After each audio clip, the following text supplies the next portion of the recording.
നമസ്കാരം. സിറ്റി ന്യൂസിലേക്ക് സ്വാഗതം. ഞാൻ ബിന്ദു കണ്ണങ്കര. പ്രധാന വാർത്തകൾ. തനിക്കും മകനുമെതിരെ ഗൂഢാലോചനയാണ് നടക്കുന്നതെന്ന് ധനമന്ത്രി കെ.എം. മാണി. ഭയപ്പെടാൻ താൻ ഭീരുവല്ലെന്നും കെ.എം. മാണി.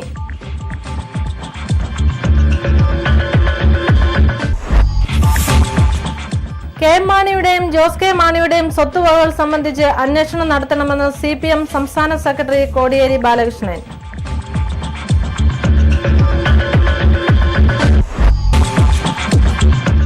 യുദ്ധഭൂമിയുടെ നടുവിൽ നിന്നും മറ്റൊരു റാന്നി സ്വദേശിനി കൂടി തിരിച്ചെത്തി. റാന്നി മുക്കട സ്വദേശിനി സരിതയ്ക്ക് യമനിലെ ജീവിതം നടുക്കുന്ന ഓർമ്മകൾ.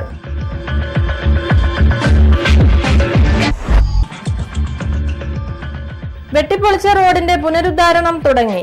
വകുപ്പുകൾ തമ്മിൽ ഏകോപനമില്ലാത്തതിനാൽ 2 ആഴ്ചയായി വലഞ്ഞത് ജനങ്ങൾ.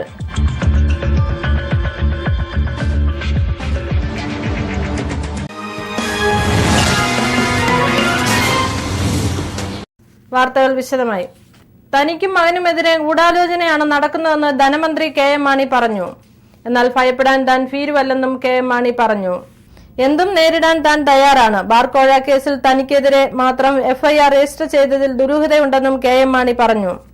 തനിക്കെതിരായ FIR റദ്ദാക്കാൻ ആവശ്യപ്പെടില്ലെന്നും കറ പുരണ്ടവർ പേടിച്ചാൽ മതിയെന്നും മാണി പറഞ്ഞു. PC ജോർജ് ആരോപണം ഉന്നയിക്കുന്നത് ചീഫ് വിപ്പ് സ്ഥാനത്ത് നിന്നും മാറ്റിയതുകൊണ്ടാണ്. ജോർജിനെതിരെ നടപടിയെടുക്കുവാൻ ആർജവമുള്ള പാർട്ടിയാണ് കേരള കോൺഗ്രസ് എന്നും മാണി പറഞ്ഞു. ധനമന്ത്രി കെ.എം. മാണിയുടെയും മകൻ ജോസ് കെ മാണിയുടെയും സ്വത്തുവകകൾ സംബന്ധിച്ച് അന്വേഷണം നടത്തണമെന്ന് CPM സംസ്ഥാന കമ്മിറ്റി സെക്രട്ടറി കോടിയേരി ബാലകൃഷ്ണൻ ആവശ്യപ്പെട്ടു. ചരക്കു സേവന നികുതി സംബന്ധിച്ച ഉന്നതാധികാര സമിതി അധ്യക്ഷനായി മാണിയെ നിയമിച്ചത് ശരിയായില്ലെന്നും കോടിയേരി പറഞ്ഞു. PC ജോർജ് ഉന്നയിച്ച ആരോപണങ്ങൾ സംബന്ധിച്ച് അന്വേഷണം നടത്തണമെന്നും കോടിയേരി ആവശ്യപ്പെട്ടു. PC ജോർജിനെ അവിശ്വസിക്കേണ്ട കാര്യമില്ല. സരിതയുടെ കത്ത് പിടിച്ചെടുക്കാൻ സർക്കാർ തയ്യാറാകാത്തത് ഉമ്മൻചാണ്ടിയെ രക്ഷിക്കാനാണെന്നും കോടിയേരി ആരോപിച്ചു. കാലുമാറ്റവും കൂറുമാറ്റവും വഴി സർക്കാരിനെ താഴെ ഇറക്കാനില്ലെന്നും UDF-ൽ തുടരണമോ എന്ന കാര്യം ഓരോ ഘടകകക്ഷികളും തീരുമാനിക്കണമെന്നും കോടിയേരി ആവശ്യപ്പെട്ടു. RSPയുമായി യാതൊരു തർക്കവുമില്ലെന്നും രാജ്യസഭാ സീറ്റ് നൽകാതെയും പാലക്കാട് തോൽപ്പിക്കുകയും ജനതാദൾ യുണൈറ്റഡിനെ UDF വഞ്ചിച്ചുവെന്ന് ഇനിയെങ്കിലും ജനതാദൾ യുണൈറ്റഡ് കാര്യങ്ങൾ മനസ്സിലാക്കട്ടെ എന്നും കോടിയേരി പറഞ്ഞു. റാന്നി ഗ്രാമപഞ്ചായത്ത് പാലിയേറ്റീവ് കെയർ പ്രോജക്ടിനു വേണ്ടി 1/4/2015 മുതൽ 31/3/2016 വരെ സ്റ്റാഫ് നഴ്സ് തസ്തികയിൽ താൽക്കാലിക നിയമനം നടത്തുന്നു. താൽപര്യമുള്ളവർ 20-ാം തീയതി 12 മണിക്ക് മുൻപായി റാന്നി ഗ്രാമപഞ്ചായത്ത് ഓഫീസിൽ സമർപ്പിക്കേണ്ടതും അന്നേ ദിവസം ഉച്ചയ്ക്ക് പഞ്ചായത്ത് കോൺഫറൻസ് ഹാളിൽ നടക്കുന്ന ഇന്റർവ്യൂവിൽ അസൽ സർട്ടിഫിക്കറ്റുകളുമായി ഹാജരാകണം. കൂടുതൽ വാർത്തകൾ ഇടവേളയ്ക്ക് ശേഷം. അസംബ്ലീസ് ഓഫ് ഗോഡിന്റെ ദേശീയ സംസ്ഥാന നേതാക്കളും സഭാ പ്രതിനിധികളും പെന്തക്കോസ്ത് സഭാ നേതാക്കളും രാഷ്ട്രീയ സാമൂഹിക നേതാക്കളും പങ്കെടുക്കുന്ന അസംബ്ലീസ് ഓഫ് ഗോഡ് കേരള സംസ്ഥാന ശതാബ്ദി സമ്മേളനം 2015 ഏപ്രിൽ 15 ബുധനാഴ്ച ഉച്ചയ്ക്ക് 3 മുതൽ 8 വരെ തിരുവനന്തപുരം സെൻട്രൽ സ്റ്റേഡിയത്തിൽ Shri Oommen Chandy, Shri VS Achuthanandan, Shri Ramesh Chennithala, Shri VS Shivakumar, Shri Thiruvanchoor Radhakrishnan, Shrimati K Chandrika തുടങ്ങിയവർ മുഖ്യ അതിഥികളായിരിക്കും.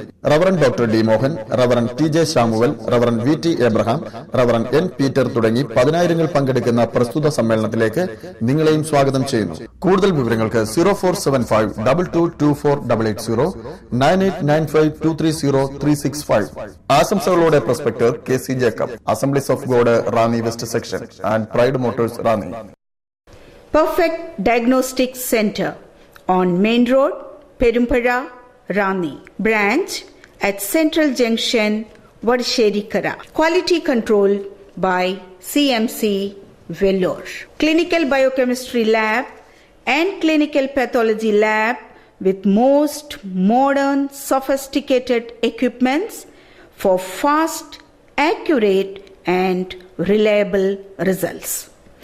The executive test package just for ₹950. Lipid profile and blood sugar just for ₹300. Perfect Lab. Accurate, affordable, fast and impressive services. We trust in Perfect Diagnostic Center.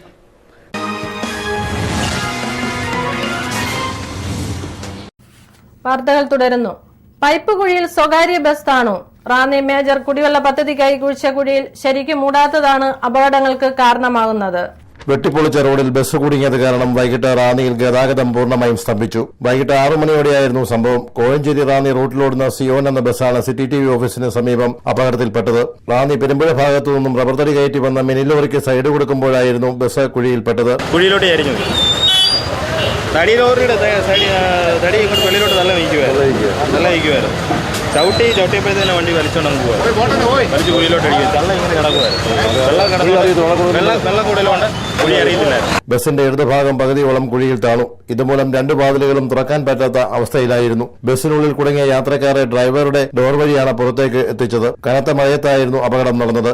അപകടത്തെ തുടർന്ന് മണിക്കൂറുകളോളം ഗതാഗത കുരുക്ക് അനുഭവപ്പെട്ടു. Ranni fire force സ്ഥലത്തെത്തി മണ്ണുമാന്തി ഉപയോഗിച്ച് ബസ് കുഴിയിൽ നിന്ന് കയറ്റാൻ ശ്രമിച്ചെങ്കിലും ശ്രമം ഫലിച്ചില്ല. മുൻപിൽ ഇടതുഭാഗത്തെ ചക്രവും പിൻഭാഗത്തെ ചക്രവും കുഴിയിൽ താണതാണ് ബസ് കുഴിയിൽ നിന്നും കയറ്റുവാൻ കഴിയാത്തത്. മേജർ ജലപദ്ധതിക്കായി പൈപ്പുകൾ സ്ഥാപിക്കുവാൻ റാന്നി വലിയ പാലം മുതൽ ഇട്ടിയപ്പാറ വരെ റോഡ് വെട്ടിപ്പൊളിച്ചിട്ടിരിക്കുകയാണ്. കാൽനടയാത്ര പോലും ഇപ്പോൾ ഇവിടെ ദുസ്സഹമായിരിക്കുകയാണ്. ഈ സാഹചര്യത്തിൽ പൈപ്പ് കുഴികൾ മഴയെ തുടർന്ന് വലിയ കിടങ്ങായി മാറിയിരിക്കുന്നു. റോഡ് മുഴുവൻ ചെളി നിറഞ്ഞു കിടക്കുന്നതിനാൽ മഴയത്ത് വാഹനങ്ങൾ തെന്നിമാറാൻ സാധ്യത കൂടുതലാണ്. അത്തരമൊരു സാഹചര്യമാണ് വൈകിട്ടുണ്ടായത്. മിനി ലോറിക്ക് സൈഡ് കൊടുക്കുമ്പോൾ ബസിന്റെ ചക്രങ്ങൾ തെന്നിമാറിയതാണ് അപകടത്തിന് കാരണം. കഴിഞ്ഞ 4-ാം തീയതി സമാനമായ അപകടമാണ് ഇട്ടിയപ്പാറ പഴവങ്ങാടി പോസ്റ്റ് ഓഫീസിന് സമീപം നടന്നതും. മനുഷ്യന്റെ ജീവന് വില പറഞ്ഞുകൊണ്ട് വാട്ടർ അതോറിറ്റിയും പൊതുമരാമത്ത് റോഡ് വിഭാഗവും മത്സരിക്കുന്ന കാഴ്ചയാണ് ഇപ്പോൾ റാന്നിയിൽ സ്ഥിരം കണ്ടുവരുന്നത്. ജല അതോറിറ്റിയുടെ കരാറുകാരൻ യാതൊരു ഉത്തരവാദിത്വവുമില്ലാതെ തോന്നിയ പോലെയാണ് പണികൾ ചെയ്യുന്നത്. പൈപ്പിടാനായി എടുത്ത കുഴികൾ നല്ല രീതിയിൽ മൂടിയിരുന്നുവെങ്കിൽ ഇത്തരം അപകടങ്ങൾ ഒഴിവാക്കാമായിരുന്നതാണ്.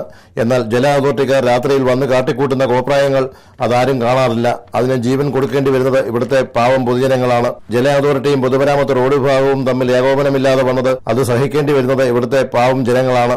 ജനങ്ങൾ കടുത്ത പ്രതിഷേധത്തിലുമാണ്. പ്രതിഷേധം ശക്തമായതിനെ തുടർന്ന് പൊളിഞ്ഞ ഭാഗങ്ങൾ പൊതുമരാമത്ത് നന്നാക്കുന്ന ജോലികൾ ഇന്ന് രാവിലെ ആരംഭിച്ചിരുന്നു. കൂടിക്കിടക്കുന്ന മണ്ണുകൾ നികത്തി കുഴികളിൽ മെറ്റിലിട്ട് നികത്തുന്ന ജോലികളാണ് നടന്നു വന്നത്. എന്നാൽ ഇന്ന് പെയ്ത ശക്തമായ മഴയിൽ മെറ്റിൽ മുഴുവൻ ചെളിയിൽ താണുപോയി.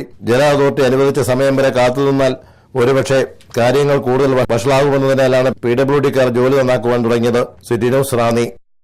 യമനിലെ മരണമുഖത്ത് നിന്നും പിറന്ന മണ്ണിൽ കാലുകുത്തിയതിന്റെ ആശ്വാസത്തിലും സന്തോഷത്തിലുമാണ് റാന്നിക്കു സമീപം മുക്കട വടക്കേ കിഴക്കേതിൽ സരിത. ഭീതിയുടെ മുൾമുനയിൽ നിന്നപ്പോൾ ഇന്ത്യൻ എംബസി തങ്ങൾക്ക് യാതൊരു തരത്തിലുള്ള ഉപകാരങ്ങളും ചെയ്യാൻ കൂട്ടാക്കിയില്ലെന്നും സരിത പറഞ്ഞു.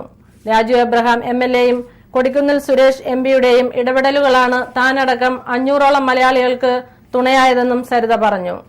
ബോംബാക്രമണവും യുദ്ധകാഹളവും മുഴങ്ങുന്ന യമനിലെ മരണമുഖത്തു നിന്നും പിറന്ന മണ്ണിൽ വീണ്ടും കാലുകുത്തിയ റാന്നി മുക്കട വടക്കേ കിഴക്കേതിൽ സരിത എന്ന പെൺകുട്ടിക്ക് ഇത് പുനർജന്മവും ഒപ്പം മംഗല്യ സൌഭാഗ്യവും. 23-ാം തീയതി സരിതയുടെ വിവാഹമാണ്. സിനിമാ രംഗങ്ങളിൽ മാത്രം കണ്ട യുദ്ധരംഗങ്ങൾ തന്റെ തൊട്ടുകൺമുൻപിൽ കണ്ടതിന്റെ ഭീതി ഇനിയും വിട്ടുമാറാത്ത സരിതയ്ക്ക് തന്റെ അച്ഛൻ ശശിയുടെയും മാതാവ് പ്രസന്നയുടെയും കുടുംബാംഗങ്ങളുടെയും ഒപ്പം നിൽക്കുമ്പോൾ ആ മുഖത്ത് വല്ലാത്ത സുരക്ഷിതത്വ ബോധം നിഴലിച്ചിട്ടുണ്ടായിരുന്നു. യുദ്ധം കൊടുമ്പിരിക്കൊണ്ട യമലോകത്തു നിന്നും സ്വന്തം നാട്ടിൽ തിരിച്ചെത്തിയ കഥ സിറ്റി ന്യൂസുമായി സരിത പങ്കുവച്ചു. യമനിലെ സന എന്ന സ്ഥലത്ത് യമൻ സർക്കാരിന്റെ ഉടമസ്ഥതയിലുള്ള അൽത്തവറ ആശുപത്രിയിൽ കഴിഞ്ഞ 2 വർഷമായി സരിത ജോലി നോക്കി വരികയായിരുന്നു. യുദ്ധവും ഏറ്റവും കൂടുതൽ രൂക്ഷമായതും സനയിലാണ്. സനമലയുടെ അടിവാരത്തിലാണ് സരിതയുടെ ആശുപത്രി അൽത്തവറ സ്ഥിതി ചെയ്യുന്നത്. സനമലയിൽ നിന്നും പോർവിമാനങ്ങൾ പറക്കുന്നതും മിസൈൽ തൊടുത്തുവിടുന്നതുമെല്ലാം ഈ ആശുപത്രി കെട്ടിടത്തിന്റെ മുകളിലൂടെയാണ്. സന്ധ്യ കഴിഞ്ഞാൽ ജീവൻ കയ്യിൽ പിടിച്ചുകൊണ്ടിരിക്കേണ്ട അവസ്ഥ. ദാഹിച്ചു വലഞ്ഞ ദിവസങ്ങൾ, കുടിക്കുവാൻ ഇത്തിരി വെള്ളത്തിനു വേണ്ടി കേണ ദിവസങ്ങൾ. ഭക്ഷണം കരുതിയിരുന്നതിനാൽ വിശപ്പ് പ്രശ്നമായില്ലെങ്കിലും ആശുപത്രിയിലെ വെള്ളം കൊണ്ട് ചില ദിവസം തൃപ്തി അറിയേണ്ടി വന്നു. സരിത ഉൾപ്പെടെ 500ഓളം മലയാളി നഴ്സുമാരാണ് ഇവിടെ ജോലി ചെയ്തിരുന്നത്. നമ്മുടെ കയ്യിൽ സേവ് ചെയ്തിരുന്ന സാധനങ്ങൾ ഉണ്ടായിരുന്നതുകൊണ്ട് ബുദ്ധിമുട്ടുണ്ടായിരുന്നില്ല. പക്ഷെ വെള്ളത്തിനും കറണ്ടിനും ഒക്കെ ബുദ്ധിമുട്ടായിരുന്നു, കുടിക്കാനൊക്കെ ബുദ്ധിമുട്ടായിരുന്നു. ഞങ്ങൾ ഹോസ്പിറ്റലിൽ പോകുന്ന സമയം ഹോസ്പിറ്റലിൽ കൊടുക്കുന്ന വെള്ളം ഞങ്ങൾ റൂമിൽ കൊണ്ടുവന്ന് ഞങ്ങൾ യൂസ് ചെയ്യും. ഇനിയും ഞങ്ങളുടെ ഹോസ്പിറ്റലിൽ 12 പേരുണ്ടെന്നാണ് പറഞ്ഞത്. ഇല്ല, 12 പേര് ഇനിയും ബാലൻസ് അവിടെ ഉണ്ട്. മൊത്തം ഞങ്ങൾ 500 പേര്. യുദ്ധം അനുദിനം മൂർച്ഛിക്കുന്ന അവസ്ഥ. എങ്ങനെയെങ്കിലും ജനിച്ച നാട്ടിലെത്തിയാൽ മതിയെന്ന് കരുതി ഇന്ത്യൻ എംബസിയുമായി സരിത ഉൾപ്പെടെയുള്ളവർ ബന്ധപ്പെട്ടു. പക്ഷേ ഫലം തീരെ നിരാശജനകമായിരുന്നു. ഒട്ടും മര്യാദയില്ലാത്ത പെരുമാറ്റമായിരുന്നു ഇന്ത്യൻ എംബസിയുടെ ഭാഗത്തു നിന്നും ഉണ്ടായതെന്ന് സരിത പറഞ്ഞു. ഒട്ടും ഞങ്ങൾ പ്രതീക്ഷിച്ചു. ഞങ്ങൾക്ക് നാട്ടിലെത്താമെന്ന് ഞങ്ങൾ ഒരിക്കലും പ്രതീക്ഷിച്ചില്ല. ഞങ്ങൾ എംബസിയിൽ ചെന്നപ്പോൾ എംബസിക്കാർ ഞങ്ങളോട് ഒട്ടും ഞങ്ങളോട് കോപ്പറേറ്റീവ് ചെയ്യാൻ തയ്യാറായിട്ടുണ്ടായിരുന്നില്ല. അവരോട് എങ്ങനെയെങ്കിലും ജിബൂട്ടി വരെ എത്തിക്കാമോ എന്ന് ചോദിച്ചപ്പോൾ അവർ ഞങ്ങളോട് പറഞ്ഞത് അത് അവരുടെ റെസ്പോൺസിബിലിറ്റി അല്ല എന്നാണ് അവർ പറഞ്ഞത്. ഹോസ്പിറ്റലുകാർ ഞങ്ങളോട് ഒട്ടും കോപ്പറേറ്റീവ് അല്ലായിരുന്നു. ഇന്ത്യൻ എംബസിക്കാർ വന്ന് അവരുടെ മുമ്പിൽ വെച്ച് ഞങ്ങളോട് നല്ല രീതിയിൽ പെരുമാറി. അവർ പോയതിനു ശേഷം ഞങ്ങളുടെ പാസ്പോർട്ടിന് വേണ്ടി ഞങ്ങളുടെ ഹോസ്പിറ്റലിൽ ഓരോ ആൾക്കാരോട് ഞങ്ങൾ അപേക്ഷിച്ച് ഞങ്ങളുടെ പാസ്പോർട്ട് തിരിച്ചു തരാൻ പറഞ്ഞിട്ട് അവർ ഞങ്ങൾക്ക് പാസ്പോർട്ട് തരാൻ തയ്യാറായില്ല. ജിബൂട്ടി വരെ തങ്ങളെ എത്തിക്കുവാൻ ഇന്ത്യൻ എംബസിയിലെ ഉദ്യോഗസ്ഥരോട് തങ്ങൾ കെഞ്ചി പറഞ്ഞുവെങ്കിലും അത് തങ്ങളുടെ ഉത്തരവാദിത്തമല്ലെന്ന് പറഞ്ഞ് അവർ കൈകഴുകിയതായി സരിത പറഞ്ഞു. ഈ സമയം യമനിൽ നിന്ന് 700 പേരെയും കൊണ്ടുള്ള ആദ്യ കപ്പൽ ഇന്ത്യയിലേക്ക് തിരിച്ചിരുന്നു. എന്തു ചെയ്യണമെന്നറിയാത്ത നിമിഷങ്ങളായിരുന്നു അതെന്നും സരിത പറഞ്ഞു. തങ്ങളുടെ പാസ്പോർട്ട് ആശുപത്രി അധികൃതർ വാങ്ങിവെച്ചിരിക്കുന്നു. ശമ്പളം 3 മാസത്തെ ലഭിക്കാനുണ്ട്.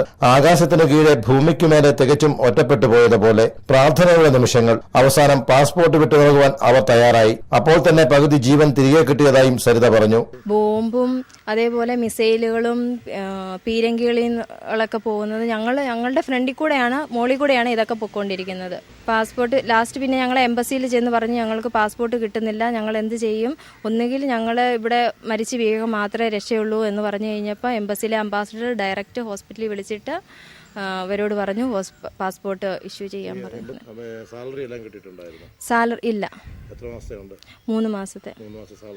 ഞങ്ങളോട് പറഞ്ഞു എക്സിറ്റ് അടിച്ച് പോകുന്നവർക്ക് സാലറി ഇല്ല എന്ന് പറഞ്ഞു. അങ്ങനെ ലാസ്റ്റ് ഞങ്ങൾ ചോദിച്ചു, ഞങ്ങൾ ചെയ്ത മാസത്തെയെങ്കിലും തരാൻ പറഞ്ഞിട്ട് അവർ അതിനും ഞങ്ങളോട് കോപ്പറേറ്റീവ് ആവുന്നില്ലായിരുന്നു. ഇതിനോടകം തന്നെ സരിത ഉൾപ്പെടെയുള്ളവരെ കലാപഭൂമിയിൽ നിന്നും നാട്ടിൽ തിരിച്ചെത്തിക്കുവാനുള്ള ശ്രമങ്ങൾ ആരംഭിച്ചിരുന്നു. രാജു എബ്രഹാം MLA, അദ്ദേഹത്തിന്റെ PA സതീഷ് കുമാർ എന്നിവരും സരിതയുടെ പ്രതിശ്രുതവരൻ ദുബായിൽ ജോലി ചെയ്യുന്ന അനീഷ്, കൊടിക്കുന്നിൽ സുരേഷ് MP മുഖാന്തരവും സരിത ഉൾപ്പെടെയുള്ളവരുടെ മടങ്ങിവരവിനു വേണ്ടിയുള്ള ശ്രമങ്ങൾ ത്വരിതപ്പെടുത്തി. രാജു എബ്രഹാം MLA, കൊടിക്കുന്നിൽ സുരേഷ് MP എന്നിവർ ഇന്ത്യൻ എംബസിയുമായി നിരന്തരം ബന്ധപ്പെടുകയും കഴിഞ്ഞ ചൊവ്വാഴ്ച സരിത ഉൾപ്പെടെ 488 പേർക്ക് നാട്ടിലേക്ക് മടങ്ങി വരുവാനുള്ള വഴിയും തെളിഞ്ഞു. യന്ത്രത്തോക്കുകളുടെയും ബോംബിന്റെയും ഒക്കെ നടുവിലൂടെ സ്വന്തം റിസ്കിൽ ജീവൻ കയ്യിൽ പിടിച്ച് കയ്യിൽ കിട്ടിയത് മാത്രം എടുത്തുകൊണ്ട് എയർപോർട്ടിലേക്ക് പോകുകയായിരുന്നുവെന്നും സരിത പറഞ്ഞു. ഞങ്ങളുടെ ഹോസ്പിറ്റലിൽ നിന്നല്ല ഞങ്ങളെ കൊണ്ടുപോയത്, ഞങ്ങൾ സ്വയം ടാക്സി വിളിച്ച് ഞങ്ങൾ പോവുകയായിരുന്നു. ഞങ്ങളുടെ സ്വയം റിസ്കിലാണ് ഞങ്ങൾ എയർപോർട്ടിൽ എത്തിയത്. എയർപോർട്ടിൽ എത്തിയിട്ടും ഞങ്ങളോട് എംബസിക്കാർ ഒട്ടും കോപ്പറേറ്റീവ് അല്ലായിരുന്നു. അവരാണെന്നുണ്ടെങ്കിൽ നോർത്ത് ഇന്ത്യൻസിനെ ഫസ്റ്റ് കയറ്റി വിട്ടതിന് ശേഷമാണ് നമ്മളെ കയറ്റി വിടുന്നത്. എയർപോർട്ടിലെത്തിയപ്പോൾ അവിടെ യമനികൾ ശരിക്കും തങ്ങളെ കൊള്ളയടിക്കുകയായിരുന്നുവെന്നും സരിത പറഞ്ഞു. എക്സിറ്റ് വിസ അടിക്കുന്നതിന് ഇന്ത്യൻ രൂപ 10,000 മുതൽ മുകളിലോട്ടായിരുന്നു ചോദിക്കുന്നത്.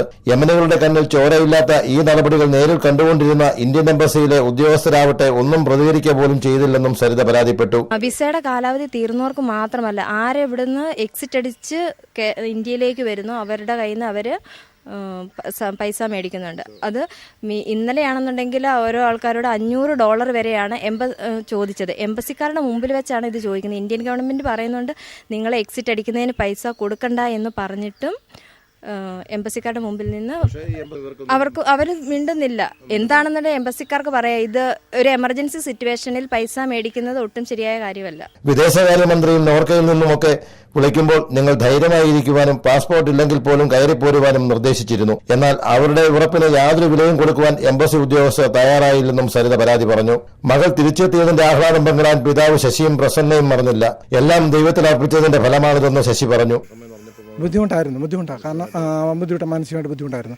അപ്പോഴേലും നമുക്ക് വളരെയേറെ എൻ്റെ കൂടെ നിന്ന് സഹായിച്ചത് സതീഷും അദ്ദേഹത്തോട് പറഞ്ഞ് MLAയോട് പറഞ്ഞ് രാജു എബ്രഹാം നമുക്കറിയാവുന്ന ആൾ തന്നെയാണ്. അദ്ദേഹവും അതിനകത്ത് ഒരുപാട് ബുദ്ധിമുട്ടിയിട്ടുണ്ട്. കൊടിക്കുന്നിൽ സുരേഷുമായിട്ട് എനിക്ക് ബന്ധമില്ലെങ്കിലും അവരാണ് നേരിട്ട് പറഞ്ഞ് ചെയ്തു തന്നത്. അതിൽ നമുക്ക് സന്തോഷമുണ്ട്. അവരോട് ഇന്നും കടപ്പെട്ടിരിക്കുന്നു. അതിലായിരുന്നു. അപ്പോൾ ഇവള് വിളിക്കുമ്പോൾ ഇവള് കരയുമായിരുന്നു. ഞങ്ങളും കഴിഞ്ഞു ഒന്നും കഴിക്കുകയില്ല. ഞങ്ങൾ ആകെപ്പാടെ ഭയങ്കര സങ്കടത്തിലായിരുന്നു. ഞങ്ങൾ ദൈവത്തോട് പ്രാർത്ഥിക്കായിരുന്നു. അങ്ങനെ വന്ന് ഞങ്ങൾ ഇങ്ങനെ ബന്ധുക്കോസുകാരെ വിളിച്ച് പ്രാർത്ഥിപ്പിച്ചു. അവർ ഇവിടെ വന്നു ഉച്ചയ്ക്ക് ഇവിടെ വന്ന് പ്രാർത്ഥിച്ചു. അപ്പോൾ ഇവള് പറയുന്നു പാസ്പോർട്ട് കിട്ടുകയല്ല, ഞാൻ എങ്ങനെ വന്നു പറ്റും, എൻ്റെ വിധി ഇങ്ങനെ ആയി പോയല്ലോ എന്ന് പറഞ്ഞ് ഇവള് ഭയങ്കര കഥ കേട്ടപ്പോഴത്തേക്ക് ഭയങ്കര സങ്കടമായി പോയി. അങ്ങനെ വന്നു. പിന്നെ അവർ പ്രാർത്ഥിച്ചു പോയി. പ്രാർത്ഥിച്ചിട്ട് ഉപദേശി പറഞ്ഞു പിന്നെ 2 ദിവസത്തിനകം പാസ്പോർട്ട് കിട്ടും എന്ന് പറഞ്ഞു. അപ്പം 2 ദിവസത്തിനകം കിട്ടുമെന്ന് പറഞ്ഞപ്പോൾ ഞങ്ങൾക്കൊരു സമാധാനമായി. പോയി ഒരു 1/2 മണിക്കൂർ കഴിഞ്ഞപ്പോൾ അവൾ വിളിച്ച് പറയുന്നു, അമ്മേ പാസ്പോർട്ട് ചെല്ലാൻ പിന്നെ ഹോസ്പിറ്റലുകാർ പറയുന്നു. അപ്പം ഞങ്ങൾ അങ്ങോട്ട് പോകുവാണെന്ന്. അപ്പം ഞങ്ങൾക്ക് അങ്ങനെ അവർ പ്രാർത്ഥിച്ചപ്പോൾ അത് ഭയങ്കരമായ ഒരു വിശ്വാസം വന്നു. തങ്ങളുടെ MLA അല്ലാതിരുന്നിട്ട് കൂടി രാജു എബ്രഹാം, കൊടിക്കുന്നിൽ സുരേഷ് MP എന്നിവർ സ്വീകരിച്ച നടപടികളിൽ ഇവർ അങ്ങേയറ്റം തൃപ്തരാണ്. രാജു എബ്രഹാം MLAയ്ക്കും കൊടിക്കുന്നിൽ സുരേഷിനും ഇവർ നന്ദി അർപ്പിക്കുവാനും മറന്നില്ല. ഇനി ഒരിക്കലും മുക്കടയിലെ പ്രഭാതവും സന്ധ്യയുമൊന്നും കാണാനാകില്ലെന്ന് കരുതിയ നിമിഷങ്ങൾ, സർവോപരി ഇടനെഞ്ചിൽ കൂടുകൂട്ടിയ തന്റെ പ്രതിശ്രുത വരനെക്കുറിച്ചുള്ള ഓർമ്മകൾ, ഒരു കതിർമണ്ഡപം, അവിടെ അണിഞ്ഞൊരുങ്ങി നിൽക്കുവാൻ കഴിയുമെന്ന് ഒരിക്കൽ പോലും കരുതിയില്ല. പക്ഷേ എല്ലാം നടത്തിത്തരുന്ന ദൈവം ഇവിടെയും സരിതയ്ക്കും കുടുംബത്തിനും തുണയായി. ഈ വരുന്ന ഏപ്രിൽ 23 റാന്നി മന്നമരുതി മർത്തോമ പാരീഷ് ഹാളിൽ സരിതയ്ക്ക് മാവേലിക്കര തട്ടാരമ്പലം സ്വദേശിയും ദുബായിൽ സിവിൽ എഞ്ചിനീയറുമായ അനീഷ് താലിമാല ചാർത്തുകയാണ്. സരിത പറയുന്നു, ഇനി ആ യമലോകത്തേക്കില്ല, പകരം പ്രിയപ്പെട്ടവന്റെ കൈയും പിടിച്ച് ആ മഹാനഗരത്തിലേക്ക്, അറബിപ്പെണ്ണിന്റെ നാട്ടിലേക്ക്, ഇത്തിരി സ്വസ്ഥതയും സമാധാനവും ഒരു ജോലിയും തേടി. സിറ്റി ന്യൂസിനു വേണ്ടി ക്യാമറാമാൻ ലോറൻസിനൊപ്പം G Devaraj Thadiyoor. Kerala poultry farmers അസോസിയേഷന്റെ ആഭിമുഖ്യത്തിൽ കോഴി വളർത്തലിൽ റാന്നി അങ്ങാടി ഗ്രാമപഞ്ചായത്തിലെ കർഷകർക്ക് പരിശീലനം നൽകി. പരിശീലന പരിപാടി രാജു എബ്രഹാം MLA ഉദ്ഘാടനം ചെയ്തു. കേരള പൗൾട്രി ഫാർമേഴ്സ് അസോസിയേഷന്റെ ആഭിമുഖ്യത്തിൽ റാന്നി അങ്ങാടി കാറ്റാണത്ത് ഓഡിറ്റോറിയത്തിൽ സംഘടിപ്പിച്ച ശാസ്ത്രീയമായ കോഴി വളർത്തൽ സംബന്ധിച്ച സൗജന്യ ഫാർമേഴ്സ് പരിശീലന ക്യാമ്പ് രാജു എബ്രഹാം MLA ഉദ്ഘാടനം ചെയ്തു. തമിഴ്നാട്ടിൽ നിന്നാണ് ഏറ്റവും കൂടുതൽ മുട്ട കേരളത്തിലേക്ക് വരുന്നത്. അതുകൊണ്ട് തന്നെ ഒട്ടേറെ പരാതികളാണ്. പ്രധാനമായും കോഴി തീറ്റകളെ സംബന്ധിച്ച്, അതുപോലെ തന്നെ ഹോർമോൺ കുത്തിവയ്പ്പുകൾ തുടങ്ങി നിരവധി കാര്യങ്ങൾ ഇന്ന് സമൂഹത്തിൽ ചർച്ച ചെയ്യപ്പെട്ടുകൊണ്ടിരിക്കുന്ന ഒരു കാലഘട്ടം. അത്തരമൊരു കാലഘട്ടത്തിൽ ഓരോ വീട്ടിലും 5 or 10 കോഴികൾ എന്ന ഒരു സങ്കല്പത്തിലേക്ക് നമുക്ക് എത്തിച്ചേരേണ്ടതായിരുന്നു. റാന്നി അങ്ങാടി ഗ്രാമപഞ്ചായത്ത് പ്രസിഡന്റ് മേഴ്സി പണ്ഡിറ്റ് അധ്യക്ഷയായിരുന്നു. അന്യ സംസ്ഥാനം പച്ചക്കറി, നിസ്സാരം, കരിയാപ്പില പോലും അന്യ സംസ്ഥാനങ്ങളെ ആശ്രയിച്ച് കഴിയുന്ന ഒരു വലിയ പരിഷ്കാരത്തിലേക്ക് നമ്മുടെ പ്രിയപ്പെട്ടവർ അയച്ചുകൊണ്ടുകൊണ്ട് നാം അറിയാതെ രോഗബീജങ്ങൾ മനുഷ്യജീവിതങ്ങളെ കാർന്നു വന്നുകൊണ്ടിരിക്കുന്ന ഈ കാലഘട്ടത്തിൽ ഇന്നത്തെ പ്രിയപ്പെട്ടവരൊക്കെ ഇതുപോലെയുള്ള പരിശീലന പരിപാടികളിലൂടെ ബോധവാന്മാരാകുന്നത് കൊണ്ട് ഇപ്പോൾ പണിയതുപോലെ കൃഷിയിടങ്ങളിലേക്കൊക്കെ മനുഷ്യൻ മടങ്ങി വരുന്നുണ്ട്. കാപ്പാട് റിസർച്ച് സെന്ററിലെ ഡോക്ടർ സൂരജ് പരിശീലന പരിപാടിയിൽ ക്ലാസ് നയിച്ചു. ഇവിടെ ഒട്ടനവധി ആളുകൾ ഈ മേഖലയിൽ മുൻകാലങ്ങളിൽ വരികയും പിന്നീട് ആ പ്രവർത്തനങ്ങൾ മുന്നോട്ട് കൊണ്ടുപോകാൻ പറ്റാതെ നിൽക്കുന്നതായിട്ടും കാണാൻ കഴിയും. അപ്പം അങ്ങനെയുള്ള ആളുകളും അതുപോലെ പുതിയതായി കുറേ ആളുകൾ ഈ കാർഷിക രീതിയിലേക്ക് വരാൻ താല്പര്യമുള്ളതായിട്ട് കാണും. അപ്പോൾ അതിൻ്റെ അടിസ്ഥാനത്തിൽ നമ്മളങ്ങനെ കുറേ ആളുകളുമായി ചർച്ച ചെയ്തതിൻ്റെ അടിസ്ഥാനത്തിൽ ഫീൽഡിൽ കുറേ ഫാമുകളിൽ പോവുകയൊക്കെ ചെയ്തതിൻ്റെ അടിസ്ഥാനത്തിലാണ് ഇങ്ങനെ ട്രെയിനിങ്ങിനെ സംബന്ധിച്ച് ആരംഭിക്കാൻ കാരണം. അതിന് മറ്റൊരു കാരണങ്ങളുണ്ട്. നമ്മുടെ അടുത്ത പ്രദേശത്തും ഈ പ്രദേശത്തും ഒക്കെ കഴിഞ്ഞ കാലത്ത് പക്ഷിപ്പനി ബാധിക്കുകയും ഒട്ടധികം താറാവും ഭക്ഷ്യ മേഖലയിൽ നമ്മുടെ നശിച്ചുപോയ ഒരു സാഹചര്യമുണ്ടാകും. അങ്ങാടി ഗ്രാമപഞ്ചായത്ത് vice president B Suresh, panchayat അംഗങ്ങളായ റജി പൂവത്തൂർ, സിന്ധു ഗോപാലൻ, സിയൂസ് പ്രതിനിധി കെ ജയപ്രകാശ്, SKM പ്രതിനിധി K Anilkumar, KPFA vice president Joshi Augustine, KPFA Pathanamthitta ജില്ലാ convener KK Vanaja, Kerala poultry farmers association secretary PV Mathew തുടങ്ങിയവർ പ്രസംഗിച്ചു. ഏതാണ്ട് 10-150 കോഴിയെ വളർത്തുന്നുണ്ട്. ആ ടെറസിന്റെ മണ്ടയ്ക്ക് അതിനുള്ള കൂടുതൽ നിർമ്മിച്ചുകൊണ്ട് അവിടെ കോഴിയെ വളർത്താനും കോഴിയെ നോക്കാനുമായിട്ട് ഒരാളെ ഏൽപ്പിച്ചിട്ടുണ്ട്. കാര്യം നമ്മുടെ വീടിന്റെ മകളിൽ കോഴിയിൽ തന്നെ കോഴിയെ വളർത്താം എന്ന് അവരൊരു ഉദാഹരണം കാണിച്ചിട്ടുണ്ട്. തീർച്ചയായിട്ടും നമ്മുടെ പഞ്ചായത്തിൽ നിന്നുള്ള എല്ലാ വീടുകളിലും 10 കോഴികളെ വീതം നമ്മൾ കൊടുക്കാറുണ്ട്. കോഴി വളർത്തൽ ഇപ്പോഴത്തെ ഇത്ര ആൾക്കാർ ഇവിടെ വന്നു ഈ കോഴി പരിശീലനത്തിലുള്ള ആസ്വദിക്കാൻ വന്ന വലിയ സന്തോഷമുണ്ട്. അവിടെ നമുക്കറിയാം, ഞങ്ങളുടെ പഞ്ചായത്തിലേക്ക് ഞങ്ങളുടെ വാർഡിലോട്ട് ഒരു വണ്ടി കോഴി വരുമായിരുന്നു. വെളുപ്പിനെ ഏകദേശം ഒരു 6 മണിക്ക് വന്ന് വണ്ടി MLA പഠിക്കുന്ന പുറത്തൊക്കെ ടാക്സുകാർ കുടിക്കാൻ 5000 രൂപ വേണം. കാരണം അതുപോലെയുള്ള ചില അക്രമങ്ങളാണ് നടത്തുന്നത്. മുട്ടക്കോഴി വളർത്തുന്നതിൽ ശ്രദ്ധിക്കേണ്ട കാര്യങ്ങൾ, മുട്ടക്കോഴികൾക്ക് ആവശ്യമായ ആഹാര ക്രമീകരണം, കോഴികൾക്കുണ്ടാകുന്ന രോഗങ്ങളും പരിഹാര മാർഗങ്ങളും തുടങ്ങിയവയെല്ലാം ക്ലാസ്സിൽ വിശദീകരിച്ചു. മുട്ടക്കോഴി വളർത്തലിലെ നൂതന ആശയമായ ഹൈടെക് കേജ് സിസ്റ്റവും സെമിനാറിൽ ക്രമീകരിച്ചിരുന്നു. City news, Ranni. ജില്ലാ ലീഗൽ സർവീസസ് അതോറിറ്റിയും കോഴഞ്ചേരി, അടൂർ, റാന്നി, തിരുവല്ല താലൂക്ക് ലീഗൽ സർവീസസ് കമ്മിറ്റികളും അതാത് കോടതി സെന്ററുകളിൽ 11-ാം തീയതി ലോക് അദാലത്തുകൾ നടത്തും. ഇടവേള. For excellence in education, Cornerstone International School, where stones become gems. Highly qualified teachers, World standard classrooms, thoroughly hygienic washroom facilities, special training for phonics-based reading, latest version of smart class system, indoor and outdoor child-friendly play materials, bus facilities supervised by assistants and teachers, regular interaction with parents, eco-friendly passages with ample space for the children to move around. For excellence in education. Raise your child to international level by placing them in good hands at Cornerstone International. Admission started for 2015-16. Cornerstone International School, Udimuda, Rana.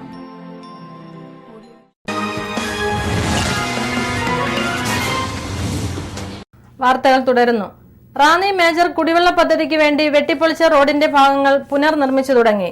Punalur Muvattupuzha റോഡിൽ റാന്നി വലിയ പാലം മുതൽ ഇട്ടിയപ്പാറ വരെയുള്ള ഭാഗങ്ങളാണ് ജല authority പൊളിച്ചിട്ടിരിക്കുന്നത്. 3 ദിവസങ്ങൾക്കുള്ളിൽ പ്രശ്നം പരിഹരിക്കാൻ ജില്ലാ കളക്ടർ ബന്ധപ്പെട്ടവർക്ക് നിർദ്ദേശം നൽകി. റാന്നി മേജർ ജലവിതരണ പദ്ധതിയുടെ പൈപ്പിടാൻ വേണ്ടി വെട്ടിപ്പൊളിച്ച റോഡിന്റെ ഭാഗങ്ങൾ പൊതുമരാമത്ത് റോഡ് വിഭാഗം പുനർനിർമ്മിക്കുന്ന പണികൾ ആരംഭിച്ചു. പുനലൂർ മൂവാറ്റുപുഴ സംസ്ഥാന പാതയിൽ റാന്നി വലിയ പാലം മുതൽ ഇട്ടിയപ്പാറ വരെയുള്ള ഭാഗങ്ങളാണ് പൈപ്പിടലിന്റെ പേരിൽ ജല അതോറിറ്റി മാന്തി പൊളിച്ചിട്ടിരിക്കുന്നത്. പൈപ്പിടാനായി എടുത്ത കുഴികൾ നല്ല രീതിയിൽ മണ്ണിട്ട് മൂടാത്തതിനാൽ മഴ പെയ്ത് കുഴികളെല്ലാം വലിയ കിടങ്ങായി രൂപാന്തരപ്പെട്ടിരിക്കുകയാണ്. പൈപ്പ് കുഴി കാരണം ഗതാഗതക്കുരുക്ക് ഇവിടെ നിത്യ സംഭവവുമാണ്. രാവിലെ മുതൽ തുടങ്ങുന്ന ഗതാഗതക്കുരുക്ക് സന്ധ്യ വരെ നീളുകയാണ്. വലിയ വാഹനങ്ങളടക്കമുള്ളവ പൈപ്പ് കുഴികളിൽ താഴുന്നത് ഇപ്പോൾ നിത്യ സംഭവവുമാണ്. പകൽ നേരത്തെ ചൂടിൽ പൊടിശല്യവും വൈകുന്നേരങ്ങളിൽ ചെളിശല്യവും കാരണം യാത്രക്കാരും കച്ചവടക്കാരും പൊറുതിമുട്ടിയിരിക്കുകയാണ്.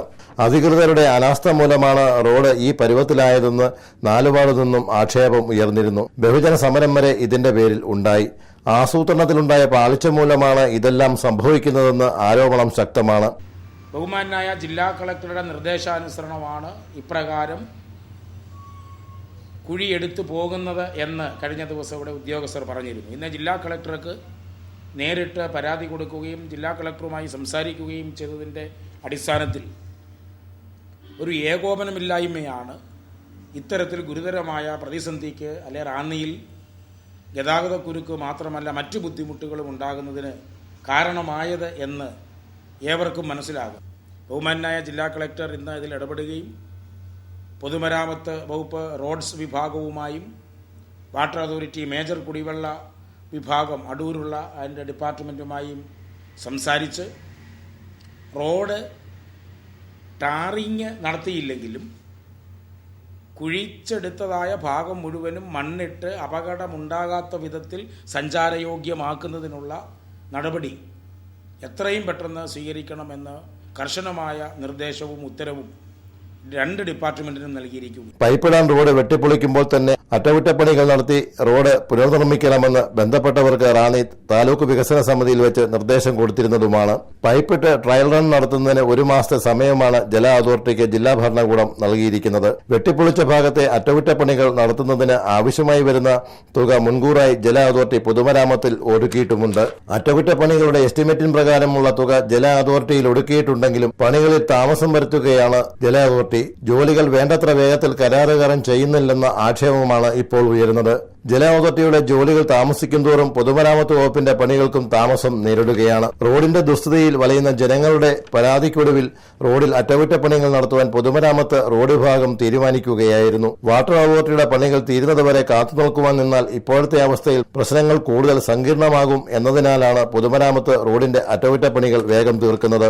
ജല അതോറിറ്റിയും പൊതുമരാമത്ത് വിഭാഗത്തിന്റെയും ഏകോപനമില്ലാത്തതാണ് പണികൾക്കുണ്ടായ ഈ താളപ്പിഴകളെല്ലാം. അതിനെല്ലാം വില കൊടുക്കേണ്ടതാവട്ടെ ഇവിടുത്തെ പൊതുജനങ്ങളും. City news, Ranni.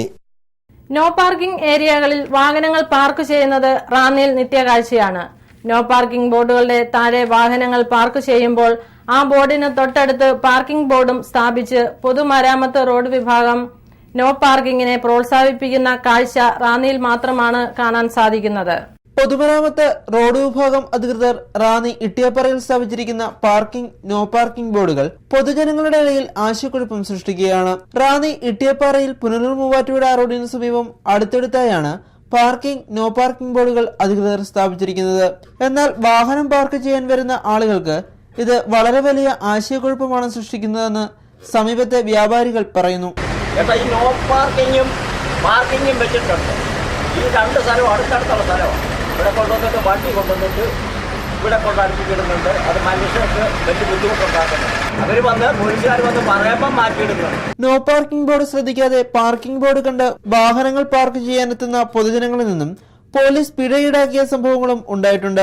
എന്നാൽ രണ്ട് ബോർഡുകൾ അടുത്തടുത്തായി സ്ഥാപിച്ചിരിക്കുന്നതിനാൽ പോലീസും ആശയക്കുഴപ്പത്തിലാണ്. എന്നാൽ പാർക്കിംഗ് ബോർഡിനും നോ പാർക്കിംഗ് ബോർഡിനും ഇടയിൽ വാഹനങ്ങൾ പാർക്ക് ചെയ്യുന്നവരുടെ എണ്ണവും അനുദിനം വർദ്ധിക്കുകയാണ്. അനധികൃത പാർക്കിങ്ങും അനധികൃത കച്ചവടങ്ങളും പുനലൂർ മൂവാറ്റുപുഴ സംസ്ഥാന പാതയുടെ ഇരുവശവും പെരുകുമ്പോഴും ഇതിനെതിരെ നടപടി സ്വീകരിക്കുവാൻ പോലീസിനും കഴിഞ്ഞിട്ടില്ല. രാവും പകലും ഒരുപോലെ ഇവിടെ അനധികൃത വാഹന പാർക്കിംഗ് തുടരുന്നു. അശാസ്ത്രീയമായ രീതിയിൽ സ്ഥാപിച്ചിരിക്കുന്ന ഇത്തരം ബോർഡുകൾ റാന്നിയുടെ പല ഭാഗങ്ങളിലും കാണാം. City news, Ranni. ജില്ലാ ഭക്ഷ്യോപദേശ വിജിലൻസ് സമിതി യോഗം 20-ാം തീയതി 4 മണിക്ക് കളക്ടറേറ്റ് കോൺഫറൻസ് ഹാളിൽ ചേരും. ഒരു ഇടവേള കൂടി. Trine Suites, the lake-facing 48 super deluxe fully furnished apartments with world-class amenities. Located at most serene location in Arur at Kochi, facing Vembanad Lake. Call 9349892210, 9349383837.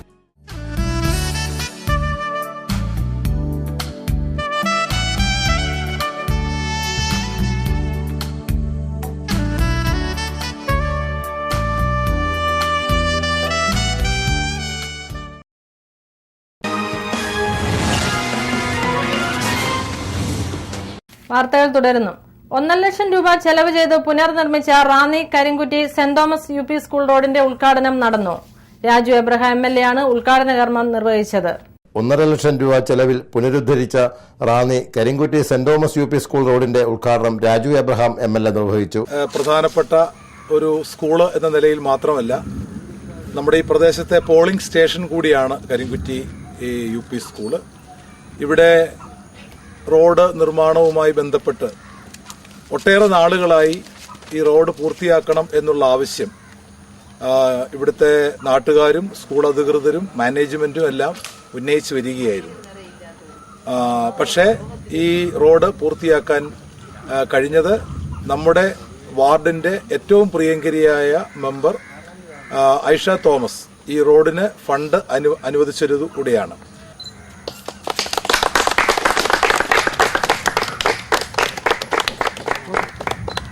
ചടങ്ങിൽ ഗ്രാമപഞ്ചായത്ത് അംഗം ഐഷ തോമസ്, സജി ജോസഫ് തുടങ്ങിയവർ പങ്കെടുത്തു.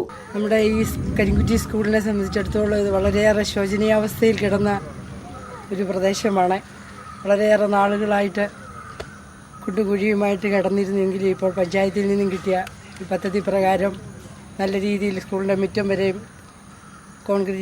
കോൺക്രീറ്റ് ചെയ്തെടുക്കുവാൻ സാധിച്ചു. അതിൽ എനിക്ക് വളരെയേറെ സന്തോഷമുണ്ട്. City news, Ranni. Ranni saint Thomas വലിയ പള്ളിയിൽ ഈസ്റ്റർ ശുശ്രൂഷ നടന്നു. ഫാദർ തോമസ് എബ്രഹാം കടപ്പനങ്ങാട് ശുശ്രൂഷയ്ക്ക് കാർമ്മികത്വം വഹിച്ചു.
വാർത്തകൾ ഒരിക്കൽ കൂടി.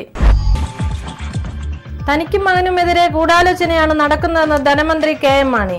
ഭയപ്പെടാൻ താൻ ഭീരുവല്ലെന്നും കെ.എം. മാണി.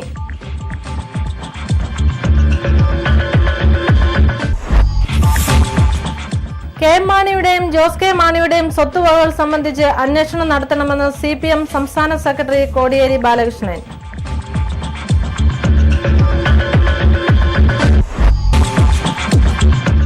യുദ്ധഭൂമിയുടെ നടുവിൽ നിന്നും മറ്റൊരു റാന്നി സ്വദേശിനി കൂടി തിരിച്ചെത്തി. റാന്നി മുക്കട സ്വദേശിനി സരിതയ്ക്ക് യമനിലെ ജീവിതം നടുക്കുന്ന ഓർമ്മകൾ.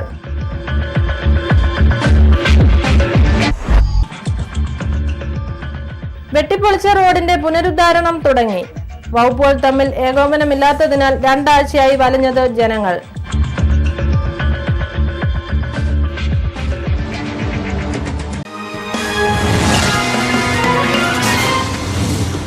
ഇതോടെ വാർത്തകൾ കഴിഞ്ഞു. നമസ്കാരം.